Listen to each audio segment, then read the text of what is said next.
Hey, this is Christian Thompson from Marwick Marketing. I'm jumping in to make this short video blog around a question we get asked a lot at our agency from business owners from all around the world. And that simply is my website performing as best as it possibly could be? It's quite a simple question, but there's a lot of different angles and perspectives on answering that. So I wanted to jump in. I'm going to try and do this in one take. So apologies if there's some ums and ahs and sipping of coffee, but it's just easier to get this content out there on video in one hit. So we're going to dive in. When we're looking at performance of the website, it's a good idea to kind of take a step back and look at what are the key metrics that I want to measure for performance for my website. Like, what is it that my website adds value to my business for? There's some really obvious ones like generating revenue from direct sales. So if you're an e-commerce platform, that's a pretty easy one to measure. Lead generation through forms being filled out, phone calls, real top level, like top of the pyramid in terms of performance metrics. Are we measuring PDF downloads? If you have a lead magnet, making sure we're able to measure those as a KPI, a key performance indicator. Are we measuring our app downloads, email subscribers? Are we measuring and tracking how we're placed on Google and the other 52 odd search engines? Are we doing better than our competitors? The competitive business space is in the real world, but it's equally in the digital world as well. So just because someone has a bigger shop than you down the road or a bigger factory, online that shifts completely. So being able to measure that is highly important for the success of your business. Are we tracking the performance of the traffic when it comes to the website? Like, what happens to those people when they find the website? Are they converting into sales, leads, contact forms, phone calls? And if not, how can we improve on that? So are we tracking our conversion rate? Faster load time. This is a performance metric for sure. So website conversion rates drop an average of 4.42% with each additional second of load time. So it's critical that that some of the best converting websites, regardless of the industry, are loading in less than 2 seconds. And for every second after that, your conversion rate is going to drop and drop and drop. And don't forget, we're using our phones a lot more, and the signal is not always perfect 4G, 5G. So making sure our websites load exceptionally fast, even when the internet or the Wi-Fi or the cell network isn't particularly strong. So there's quite a few different ways to look at or define what is performance. And in this video, I'm just going to go through and give you some tips and tricks and some resources that you can use to measure those. So how do we monitor this performance of our website? One of the areas we can look at is tracking and measuring phone calls. So at Marwick Marketing, we are a CallRail partner. It's a fantastic tool. It's not that expensive, but this will track any phone calls that come through your website and also your other digital marketing as well. So social media, your Google ads. You can even set up print specific phone numbers. And what this tool does is it enables you to see specifically where those phone calls come from. So not only are you measuring the quantity of phone calls, but you can then attribute that to the marketing channel that those phone calls come from. A really insightful, helpful tool. And like I say, pretty inexpensive considering the wealth of information you get there. What I'll be doing as well is in the show notes or in the comment section and the notes below, I'll add all these links so you can go check them out yourself. Tracking kind of like PDF downloads, app downloads, all that kind of more integral elements of the website is definitely done within Google Analytics. And it's actually very surprising to see how many websites don't have this set up. So definitely, if it's not something you have set up, this is one of the first places to start, because without conversion tracking within Google Analytics, you really are shooting in the dark when it comes to tracking the performance of the website. Some very high level conversion tracking here. You can measure pretty much anything you want to. It could be as obvious as contact form submission. It could be a bit more specific, like you measuring which links people click on. and so on like that. So you can create different goals for different things. Obviously, with e-commerce, you can get a lot more detailed as well. And you want to understand like what happens to people as they go from landing on the homepage to the product page to putting something in the cart or the shopping basket and then going to checkout and then actually buying. Like in this example, we only actually see 30.23% of people actually buy something. So there's a lot of information that can be taken from those drop-off points. And this is all within Google Analytics, which is free. It's fairly straightforward to set up. And it's something that if I had an e-commerce website, this would be something I'd be looking at pretty much every day, looking at how I can improve those metrics there. So that's kind of conversion tracking. The other performance metric that I mentioned there is the positioning on Google of your actual website. So a real common thing that happens is, as a business owner, obviously we're super busy. We might Google our company name and see our website come up nice and high. That's great. But it's not really serving its purpose in terms of, does that mean we're going to gain more clients from that? Because number one, if they're searching for you by your brand name, they already know about you. So they're typically not a new lead or a new potential customer. So then we start Googling non-branded terms. So it could be a vet clinic, or it could be law firm in my local city. The problem with you Googling it constantly on your own laptop or computer is that Google starts to recognize your own search history and will customize search results based on what you're searching for and the websites you're clicking on. So if you're constantly clicking on your website and you're in a certain location, your results that you see will become more customized to what you're doing. And that can kind of give you a bit of a false reading in terms of how well your website's performing in the search results. So using tools like Rank Tracker and this internal tool at Marwick, where we will track specific keywords in a location, because search results change depending on where you are in the world, from country to country and city to city, but from a neutral perspective. So the very first time someone searched that keyword, and that gives you a good idea of how the website is either climbing up Google, so the Google change, which is highlighted in this slide, or if it's dropping down. And it will give you a sense of what groups of keywords are performing better than others. This example here is actually the Marwick UK website. We launched that one in September 2021. So we're now May 2022, and you can see that typical SEO, it takes a few months to get going. And then as we start to improve, it's kind of like a snowball effect, so that as the snowball gets bigger and you're making that snowman, you're picking up more and more snow, it becomes easier. So we're kind of at that cusp now where we'll expect this website to continue to do really well and improve its search rankings over the next 12 months, because the hardest bit actually is this first 6 months, getting it recognized by Google. So being able to track that from a neutral perspective is very important, because it will give you a sense of how is Google and other search engines responding to this. So another thing you'll notice that I do reference Google a lot when I'm actually speaking about search engines. There are indeed over 52 other search engines around. It's just Google is used 95% of the time. So when I say Google, I actually do mean all search engines.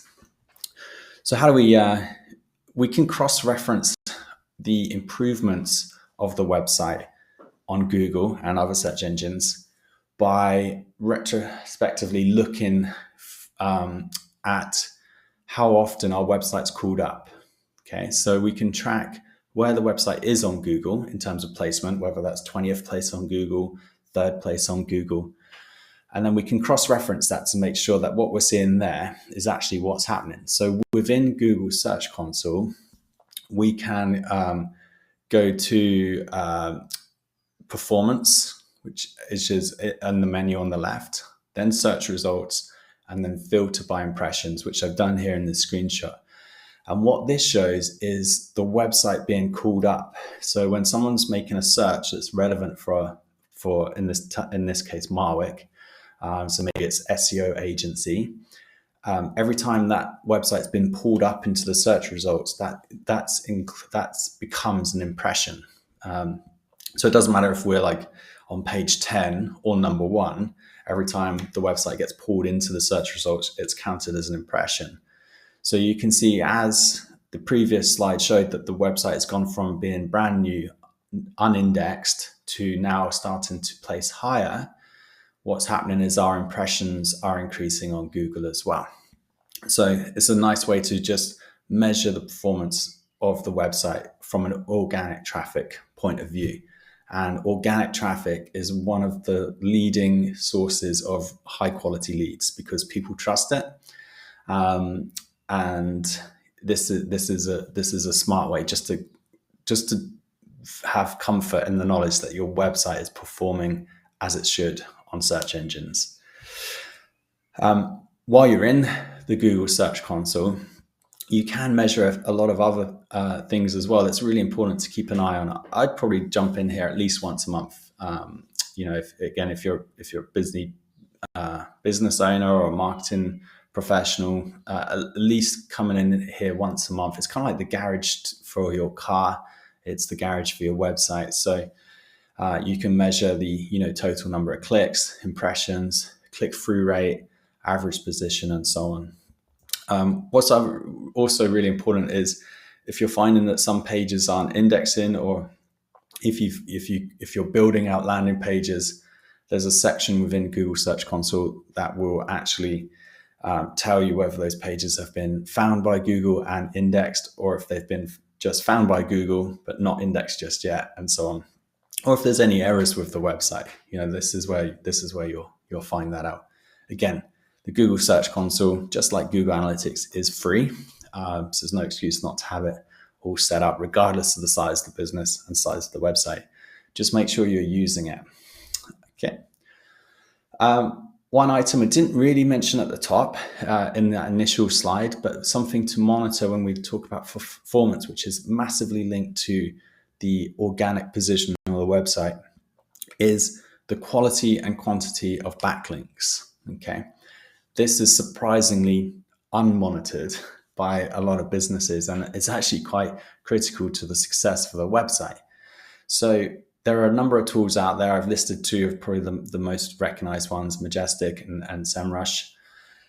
Reason we want to monitor backlinks is simply twofold. One is, if it's done right, it has a significant improvement on the organic position on the website. So done right basically means gaining links from websites that have high authority or are trusted, and they pass that trust onto the website, your website. And on the flip side, you don't want to gain lots of poor backlinks or untrusted links, because that will have the same effect. Well, it will negatively impact the trust and the trust flow and of our website. So being able to monitor like who's linking to us and just getting a good sense of what's going on is really important for any website as well. This one I'd probably check in maybe every 6 to 8 weeks just to make sure it's all looking good. And again, there's some tools there. I'll add the links in the comment section below. While we're on the kind of subject of the performance of the website on Google and other search engines and SEO, one area that we can keep a track on quite nicely is just auditing our websites. So this is important. I would probably have this set up maybe once a week or at least maybe twice a month.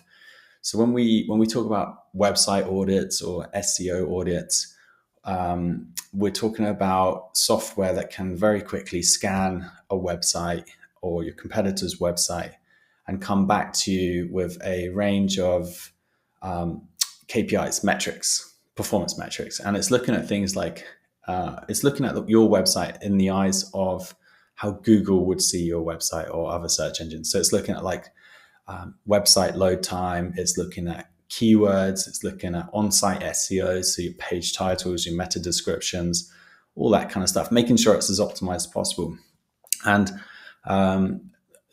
we use the website growwithgoogle.co.uk. It provides free audits. They're generated within kind of 15-20 seconds. You don't need to sign up. There's no sale. Like, it's just so simple to use.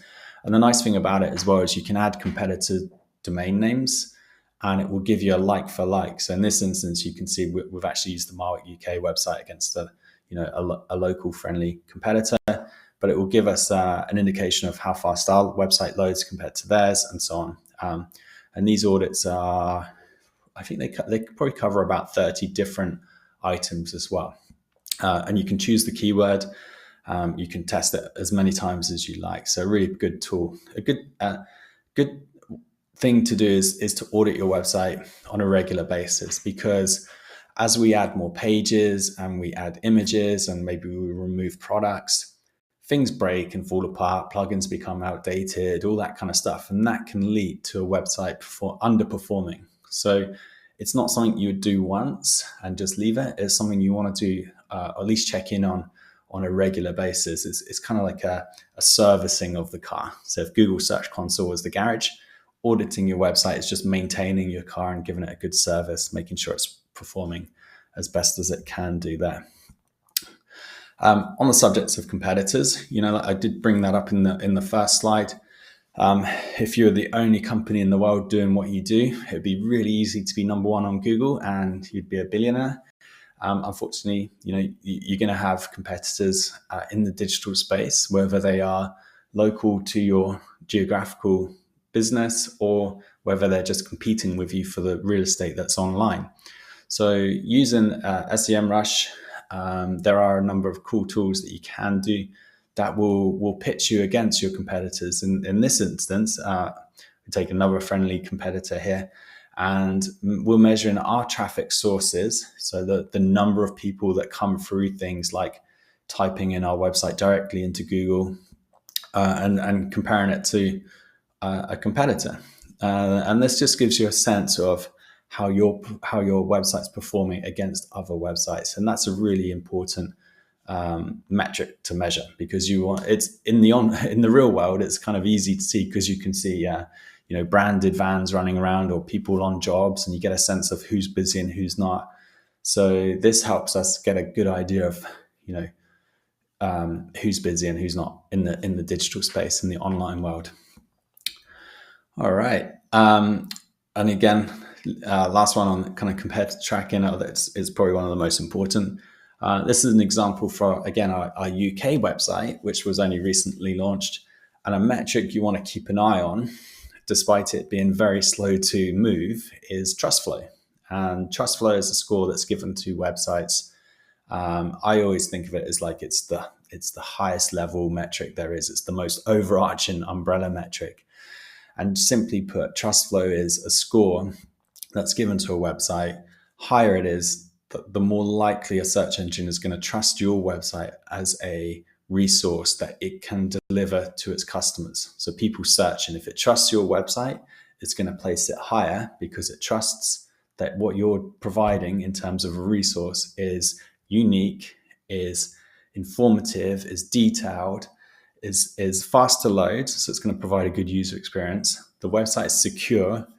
All these things go into like how a search engine perceives this website, how much it's prepared to trust it. And the more search engine trusts your website, the more likely it is to place it higher on Google and other search engines. In this example, there is one factor that does come into trust flow that you can't control, and that is the age of the domain name. So in this instance, we have a company that is above us with a trust flow score of 31. This domain name, SEO Chaps, is 12 years old, and that adds value to the trust flow score because it's not a new website, and so the age of the domain does go into trust flow, whereas marketing.co.uk is only a couple of years old there. So it's quite an important metric to track there as well. So trust flow. All right, so moving on to what happens when people come to the website. We've talked a lot about the placement of the website on Google and other search engines and how we can measure that, and the performance of the website itself in terms of like the mechanical aspects of SEO. But what happens if we have 1,000 people a month come to the website? what do they do? What percentage turn into a lead or a sale or a PDF download? So that is our conversion rate, and that's something that we can improve on.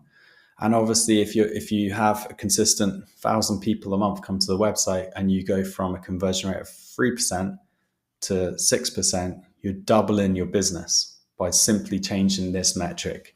And this is a really important metric to keep an eye on, because obviously we think a lot about increasing the volume of search traffic, increasing the number of people coming to our website.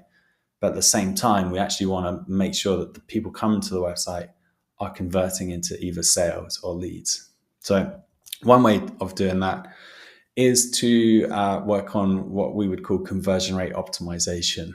And that's the ability to use some of these tools. So Hotjar is probably the most well-known one. A fierce competitor to that is SmartLook. And that basically just, they're tools that allow us to look at where people are getting stuck. So if you think of it as a funnel, someone's come to the website, they're looking for what you do, that's great. But from that intent to them either filling out a contact form or buying something, where are they getting stuck? What are the hurdles? What are they missing? Is it the pricing? Are they just missing where to sign up? Are they struggling with the filling out the form? Is that there's so many little things that we don't think about. And again, if you think it's all we're trying to do is go from 3% to 6% to double our business, this is an area of performance that we really want to spend some time. For the most part, Hotjar and SmartLook, they offer kind of free trials, and it's worth investigating these platforms. Really easy to set up as well. Really great tools. What can improve conversion rate is load time. This is it's been talked about for years, but more recently, in the last couple of years, Google and search engines have very specifically said if you have a slow loading website, we're not going to put you high on Google. So it doesn't matter how much you audit the website or the content you have. If it's painful to load, expect it not to do very well. And if you think about it from a Google's perspective and other search engines, it's just about user experience. If Google is sending the majority of its website traffic to websites that are extremely slow and annoying, Google is kind of failing at its kind of one job, and that's to find the best resources on the internet to bring forward to answer your question or to answer your search query. So ideally, faster the better. Anything over 5 seconds is really bad. Anything under 2 seconds is great, but ultimately it's about having your website load as fast as possible. Nice thing about load time is there's a few different resources out there that are free and really easy to use. So we've got Google Page Speed Insights, GTmetrix, and Pingdom. So I'd start with Google Page Speed Insights. It will give you results based on whether someone's searching on a wired desktop or on their phone, on a mobile or cell phone. And again, that's just something that you want to be constantly looking into, because just like the audits, it will change. As I mentioned, as you add more blogs and pages and links and new products and remove products, it will mess with the load time. And that's something you want to keep an eye on. You don't want to go a few weeks having not noticed that your website's been running extremely slow, because that will have a direct impact on the performance of the website and the lead generation and sales as well. So you can reflect back using Google Analytics and look at were there any moments over the last week, 6 weeks, last year, where my website was slow. So in the current Google Analytics, on the left menu, you simply go to behavior, site speed, and then overview, and then change the date range to what you want to look back on. And this will give you a sense of how the website's performed in terms of load time or page load time. If you see really erratic changes in the load time, it may also be linked to where and how your website is hosted. So sometimes if you're on a slightly cheaper hosting plan, that can be shared with other websites that are all having a piece of that pie. So if you are quite if you have quite a high volume website and speed is essential to you, which it should be, sometimes it's nice to move to a dedicated server within a hosting package, just so that that isn't coming into effect when we talk about page load time or website load time. With the onset of kind of Google Analytics 4, this won't be something that is going to be part of it, sadly. But there are workarounds to be able to measure in this, including kind of integrating Google Lighthouse with Google Analytics 4. I'm sure we'll do a video on that in the future. So that kind of concludes the video. And really, it's simply you can't measure what you don't track. And the nice thing about digital marketing and search engines and all that kind of great stuff is that there's no excuse. We can track literally everything. And it's really a case of finding out what metrics are important for the success of your business and making sure that we're tracking them on a monthly basis, that we can feel confident as business owners that our website is moving in the right direction. It's never an overnight success. It's just constant step forward up the mountain of success. So that's the video. If you have any questions, feel free to reach out to us at Marwick or post a question below. Always more than happy to help. And as mentioned through the video as well, I'll be adding all the links to everything that I've gone through below, depending on what platform you're watching this video on. So I hope you enjoyed that, and we'll catch up soon again.